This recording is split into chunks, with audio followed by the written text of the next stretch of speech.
नमस्कार दोस्तों, मैं मुकेश दीवान, सोफलाम क्लासेस जयपुर से। मित्रों, आज हम रीट के उन 15 प्रश्नों पर बात करेंगे जो कि महत्वपूर्ण भी हैं और आपको समझ में भी आने चाहिए। मित्रों, एक और ख़ास बात है, ये ध्यान रखिएगा कि पेपर ऑफलाइन होगा, इसलिए जो पुस्तिका मैं बार बार जिसके लिए कहता हूँ आप मंगाएं उसे। और ऐसी स्थिति में पुस्तिका मैं एक बार फिर दिखाता हूँ। ये पुस्तिका है जिसमें 3300 क्वेश्चन बने हुए हैं, आप मंगा सकते हैं। मुझे फ़ोन कीजिएगा, मैं आपको सारी चीज़ें बता दूँ। दूसरा, एक पुस्तिका और है फर्स्ट ग्रेड वालों के लिए, तैयारी कंटिन्यू रखिएगा। और ऐसी स्थिति में विशेष रूप से ध्यान रखिएगा कि आपको क्या करना है, क्योंकि ऑफलाइन पेपर होगा और ओएमआर शीट पे जो बच्चा नहीं निकाल पाएगा वो थोड़ी समस्या में आ जाएगा। आइए प्रश्नों में बात करते हैं। मित्रों, सबसे पहले हम बात करें इन प्रश्नों पर, उससे पहले एक चीज को और क्लियर कर लें। मित्रों, सबसे पहले हम बात करें शिक्षण विधियों पे, तो मानव एक सामाजिक प्राणी है। क्लियर दिमाग में भूमिका बनाओ। मानव क्या है? एक सामाजिक प्राणी है और प्रतिदिन इसे विचार विनिमय करने के लिए किसी न किसी के माध्यम की आवश्यकता होती है। ये माध्यम क्या है? ये माध्यम है भाषा। भाषा कितने प्रकार की होती है? 2 प्रकार, एक प्रायोगिक भाषा और एक व्यवहारिक भाषा। व्यवहारिक और प्रायोगिक में दोनों में क्लियर करें हम बात। प्रायोगिक मतलब आपको बोलचाल वाली यानी उच्चारित भाषा, और आपका जो दूसरा है व्यवहारिक यानी लिखित। तो मित्रों, भाषा फिर कितने प्रकार की? तो मित्रों, उस पर पहले करें। सबसे पहले हमारे हैं मूल भाषा, फिर संस्कृत भाषा, फिर मातृभाषा, फिर राजभाषा, फिर हमारे पास है राष्ट्रभाषा और फिर है हमारी अंतर्राष्ट्रीय भाषा। मित्रों, प्राचीन काल में गुरुकुलों में वातावरण सुगम्य और प्रकृति के बीच में हुआ करता था, बच्चे को पढ़ाया भी जाता था। उस समय कंठस्थीकरण पर विशेष बल दिया जाता था। लेकिन आज के दौर में, वर्तमान दौर में शिक्षण विधियों को यानी बच्चों को पढ़ाने का जो तरीका है, शिक्षण विधियों को पढ़ाने के लिए विशेष रूप से शिक्षण विधियों को 3 भागों में बांट दिया। पहला भाग बांट दिया उन्होंने प्राचीन विधियां, दूसरा उन्होंने नवीनोपागम और दूसरा है नवीन विधियां और तीसरा नवीनोपागम। पहला कौन सा? प्राचीन विधियां। दूसरा कौन सा? नवीन विधियां। तीसरा कौन सा? नवीनोपागम। अब इन तीनों को समझने से पहले हमें ये जानना जरूरी है कि जिसे हम ये पढ़ाने जा रहे हैं उसका क्या पहले क्लियर होना जरूरी है। उस पर चलते हैं। तो मित्रों, सबसे पहले हमारे पास टॉपिक आता है कौशल। कौशल कौशल का मतलब होता है स्किल्स, जैसे आप इंग्लिश में कहते हैं। विशेष रूप से जो बच्चे साइंस वाले हैं, मैथ वाले हैं, या जो है सामान्य संस्कृत वाले हैं जो रीट देने जा रहे हैं, या अदर स्टेट से हैं ट्रेडिशनल संस्कृत वाले हैं, वो थोड़ा सा ध्यान रखें कि जब तक आप लोग समझेंगे नहीं तब तक वो क्लियर होगा नहीं। अब यहाँ पर सबसे बड़ा है स्किल, तो यहाँ पर तुरंत दिमाग में आता है वही हिंदी वाला आपके दिमाग में आ रहा है, और संस्कृत में संस्कृत वाला ही चलेगा। पहला है श्रवणम, दूसरा है भाषणम, तीसरा है मित्रों पठनम, और चौथा है लेखन। अब प्रश्न यहाँ ये है कि एग्जामिनर जैसा प्रश्न पूछेगा, क्योंकि आज हमारा 27वां प्रश्न है, क्योंकि 25-26 हो चुके हैं और आज 27वां प्रश्न है। और इस पे प्रश्न कैसे पूछता है और कैसे पूछेगा, ये हमें यहाँ ध्यान रखना होगा। एग्जामिनर का पहला ही प्रश्न हो सकता है निम्नलिखितेषु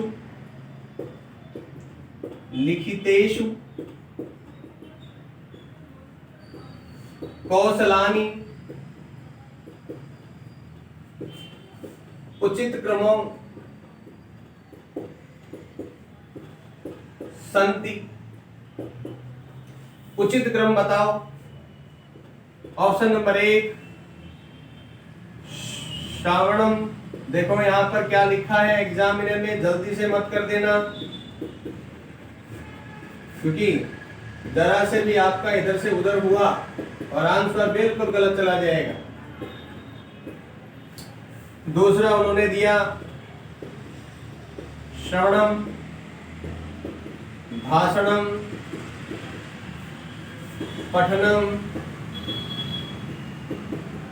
लेखना। तीसरा दिया पठनम, श्रवणम, लेखनम, भाषणम,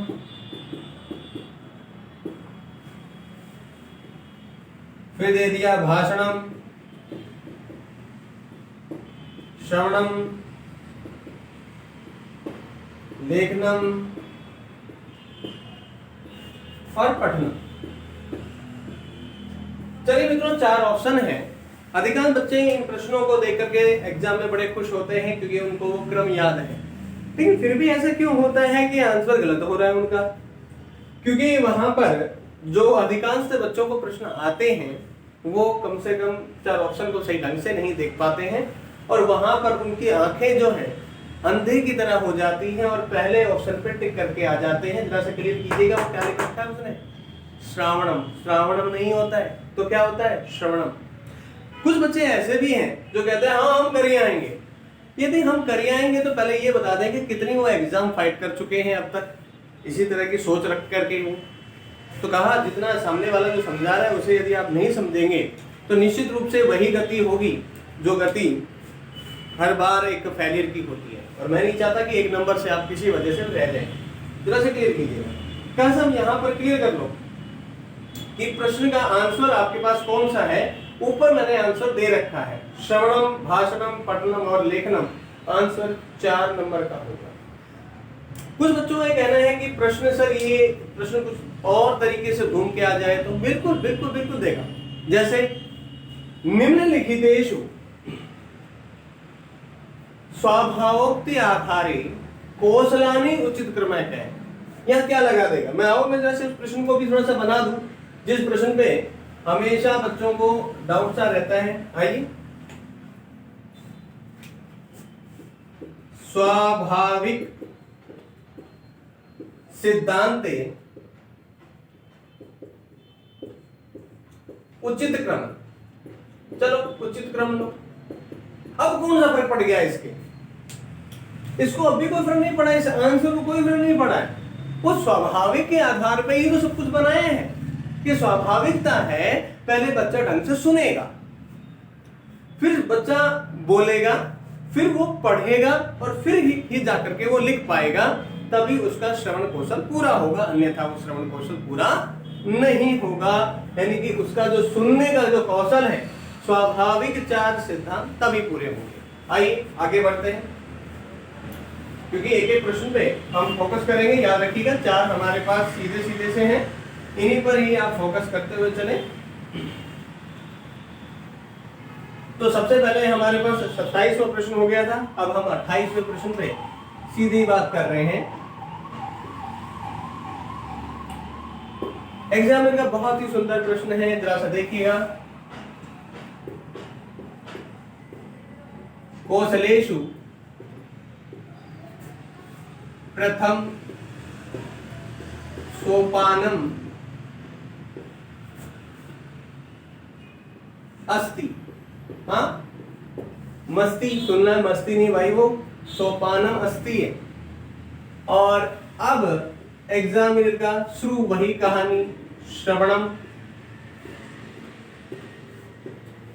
भाषणम, लेखनम और डी पठन। 4 ऑप्शन है, वही 4 ऑप्शन पे काम चल रहे हैं। वो कुछ पूछ रहा है। प्रथम सोपान, पहला सोपान कौशल कौन सा है? कौशलों में सब पहला सोपान इन 4 में से कौन सा है? श्रवण भी होगा, यही होगा। अब आया समझना कि ये प्रश्न क्या और किसी तरीके से बनाया जा सकता है? हाँ बिल्कुल बनाया जा सकता है। ये लो मैंने हटाया यहां से। एग्जामिनर यहां ले सकता है आद्य। ये लो, आद्य सोपानम अस्ति। आद्य मतलब प्रथम आदि, पहला कौन सोपान?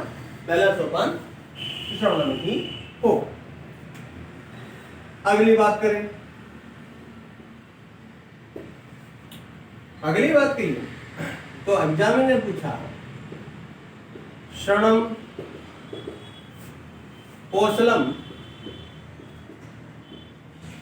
अस्ति। अब श्रवण कौशल है नंबर 1,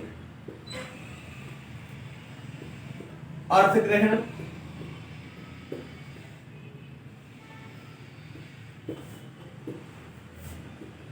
श्रुत्वा अर्थ ग्रहण,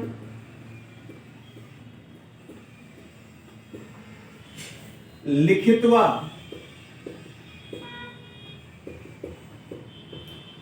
अर्थ ग्रहण,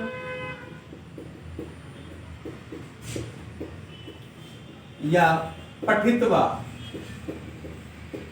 अर्थ ग्रहण। चलिए, बड़ा ही सीधा सा सिंपल सा पूछा है एग्जामिनर ने कि श्रवण कौशल क्या है। श्रवण कौशल है क्या है? वो श्रवण कौशल क्या सब अर्थ ग्रहण कौशल है? बिल्कुल ठीक है।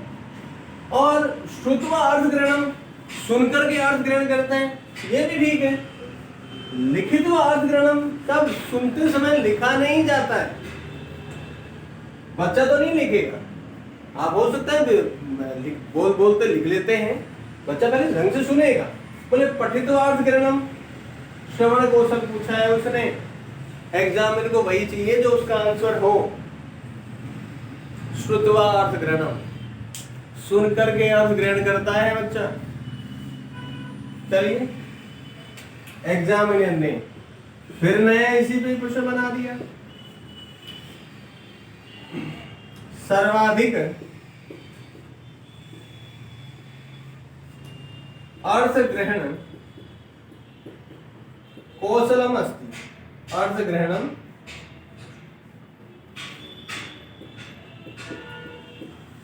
कौशलम अस्ति या निम्नलिखितेषु सर्वाधिक अर्थ ग्रहण कौशलम अस्ति। सर्वाधिक बच्चा अर्थ ग्रहण किससे करता है? श्रवणम, बी पठनम, सी ऑप्शन है लेखनम, और डी ऑप्शन है भाषण। सोच समझ करके आंसर दीजिएगा। जब आपको एक क्लास प्राप्त हो तब ये सोच समझ के आंसर देने की आदत डाल लो, क्योंकि नहीं तो गड़बड़ बहुत बड़ी होगी। सर्वाधिक बालक अर्थ ग्रहण कब करता है वो क्लियर करो। अर्थ ग्रहण का तो काम पहले ही हो गया, और सर्वाधिक बच्चा अर्थ ग्रहण पढ़ करके करता है। सर्वाधिक अर्थ ग्रहण पठन कौशल से होता है, श्रवण कौशल से केवल 30% ही होता है। श्रवण कौशल से केवल 30% ही होता है, जबकि पठन कौशल से 70% होता है। और एग्जामिनर ने यही तो पूछा था। थोड़ा सा ध्यान लगाओगे तो बाजी मार जाओगे, नहीं तो छोटे छोटे ये प्रश्न हैं और छोटी छोटी बात है, हमें आगे बढ़ना भी है।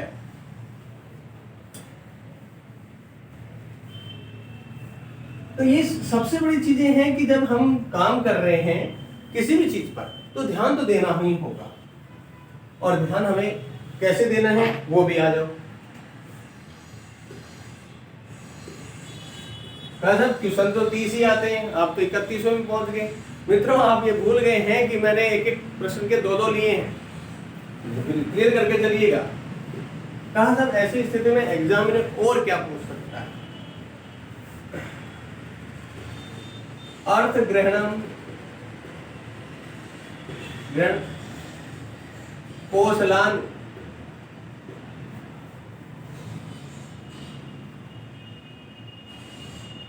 कौशलानि स्तः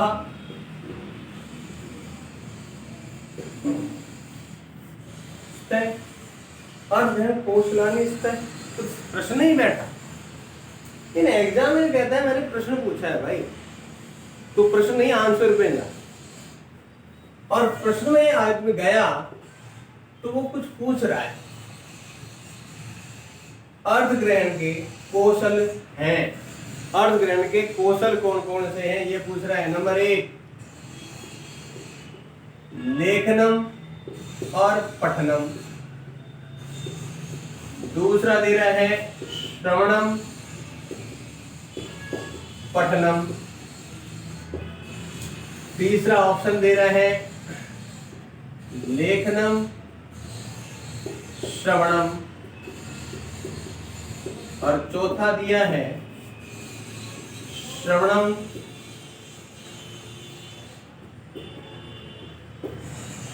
और लेखनम।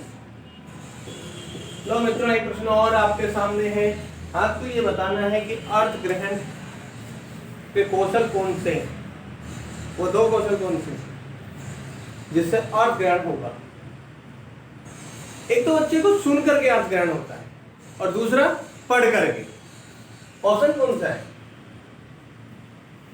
दिमाग को बिल्कुल साइलेंट करके काम करोगे, वहां पेपर हॉल है, वो बड़े बड़े धुरंधरों के हाथ पैर फूलते हैं पेपर में देते हुए, जो अपने आप को टीरी खा, हाँ देसी भाषा में कहते हैं टीरी खा, जो अपने आप को टॉप समझता है इस ऑब्जेक्टिव में, वो भी फेल हो जाता है। और ऐसी स्थिति में वही जीतेगा जो जिसको पेपर देना आएगा, पेपर अटेम्प्ट करना आएगा। और इसीलिए मैं बार बार आपको समझा रहा हूं कि ओएमआर सीट पे निकालना शुरू कर दो।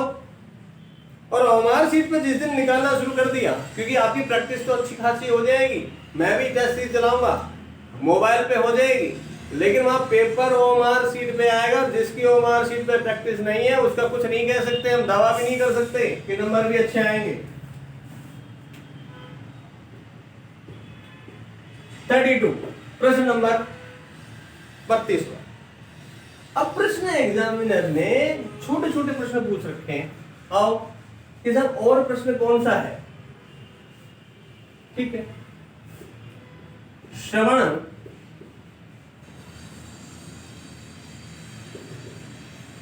कौशलस्य प्राथमिक विधिर अयमस्ति।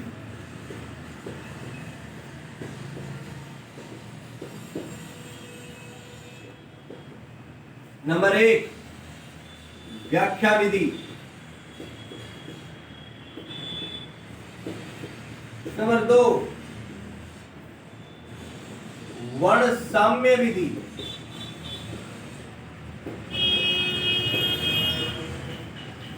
नंबर 3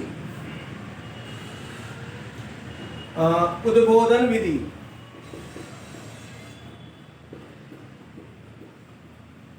और नंबर 4 दंडान्वय विधि। लीजिए आपके सामने फिर एक बार विधि का आ गया है उल्लेख। यहां प्रश्न पूछ रहा है श्रवण कौशल की प्राथमिक विधि अयम है। यह विधि प्राथमिक विधि है। अयम भी लगा सकता है, वो ईएम भी लगा सकता है। आपको बात करनी है प्राथमिक विधि किसकी? श्रवण कौशल। किसकी है ये? श्रवण कौशल की। ओ भैया व्याख्या विधि से पढ़ाना कब से शुरू कर दिया वो तो बताओ। नहीं है भाई।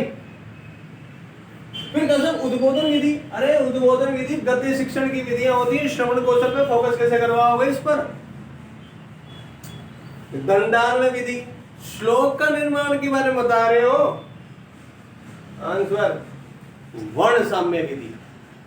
बच्चे को समान वर्णों का उच्चारण करके सुनाया जाएगा। बच्चों को जब तक वर्णों का समान उच्चारण ही नहीं बचेगा, जैसे चल, जल, थल, बल, वर्णों के ले, और तब तक कान में नहीं जाएगा जब तक उसके समझ में नहीं आएगी। मैं फिर इसलिए कह रहा हूं, जिन बच्चों ने अभी तक ऐप नहीं खरीदा है वो तुरंत खरीद लें। जिन बच्चों ने अभी तक सब्सक्राइब नहीं किया है वो तुरंत सब्सक्राइब करें। जिन्होंने डाउनलोड नहीं किया वो डाउनलोड भी अभी करें। जिन्होंने YouTube को सब्सक्राइब नहीं किया है वो अभी सब्सक्राइब करें। जिन्होंने बुक्स खरीदनी है वो तुरंत ऑर्डर करें। और ऐसी स्थिति में मैं आपके साथ एग्जाम तक रहूंगा, एक दिन पहले तक। एग्जाम वाले दिन नहीं, क्योंकि उस दिन तो आपका पेपर है। यूं मत सोच लेना कि सर पेपर हॉल में भी जो है आंसर हम भेजते जाएंगे, प्रश्न आप बता देना, ये नहीं हो पाएगा। सीधा सा ये है, आपको सीधा सा देखना है कि क्या पूछ रहा है। अभी तक तो मैंने श्रवण कौशल पे आया हूं, अभी तो विधियां पढ़ी है सारी की सारी। तो इसीलिए ढेरों शुभकामनाओं के साथ मैं फिर हाजिर होऊंगा। जय हिंद।